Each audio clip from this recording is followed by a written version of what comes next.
There's a movie opening this weekend that desperately wants to cash in on its venerable heritage while running from it. It's the live-action Snow White, and it has more identity problems than a malfunctioning magic mirror.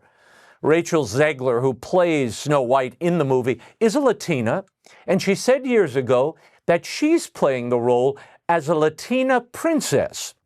The new movie explains Snow White's name away by mentioning that the lead character survived a snowstorm. I'm glad it wasn't a power failure. But with this new backstory, we are suddenly in an entirely new fairy tale. And it's neither the Brothers Grimm's nor Disney's. Why not just tell a story with a Latina heroine? Was the Encanto script not available?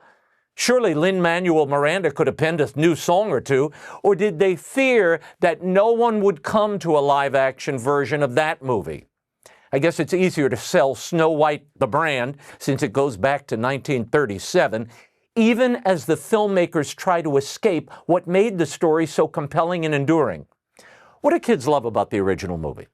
What is it? The dwarves. Sleepy, Dopey, Doc, and Tito. Well, this new live-action version originally featured Snow White and the 7 multicultural people, a diverse collection of actors living in the woods together. I guess whatever it took to get away from mentioning those dwarves. But following an angry reaction from the public and protests from actors who were members of the dwarfism community, Disney backtracked. They opted for CGI dwarves, and they're animated in a live-action movie. Hi-ho, we're still fake, you know. But don't worry, the dwarves are still not referenced in the title, just Snow White or Blanca Nieves or whoever the character is now. Rachel Zegler ran into trouble when she gave her Gen Z opinion of the musty, outdated character that she was contracted by Disney to play a few years ago. Watch this. It's no longer 1937. She's not going to be saved by the prince. She's not going to be saved by the prince, and she's not going to be dreaming about true love. She's dreaming about becoming the leader she knows she can be. So if she's not dreaming of true love, and she's not going to be saved by the prince, why the hell are they doing a live-action movie called Disney's Snow White? It's a double lie. The story does not conform to the Disney masterpiece, and you have a new character called Snow White who bears no trace of the Brothers Grimm Snow White except for the costume. That was Disney's. And since the prince isn't going to save her, they've cut that old "Someday My Prince Will Come" song, replacing it with something called "Waiting on a Wish."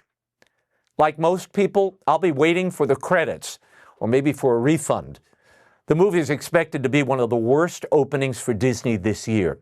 And as I've said many times, when the main plot point is that the evil queen is jealous because Snow White is the fairest of them all, it's best not to cast Wonder Woman as that envious queen.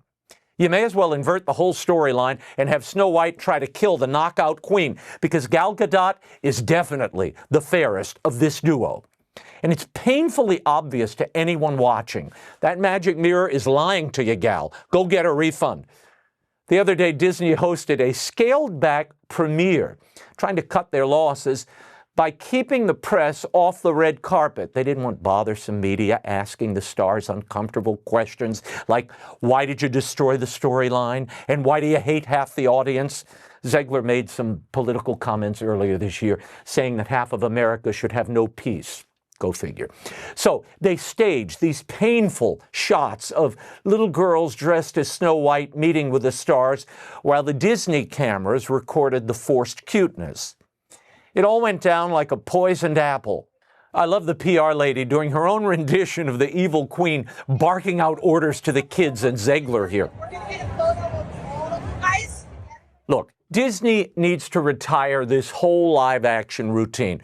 Whether The Lion King, Pinocchio, Beauty and the Beast, these live-action movies are mostly CGI, which is digital animation with a handful of actors in front of green screens. With the unmatchable original animated classic, this new film feels like the others, another money grab by a company that has run out of ideas. The live-action Snow White belongs not in a Cineplex, but in a nice contemporary glass coffin.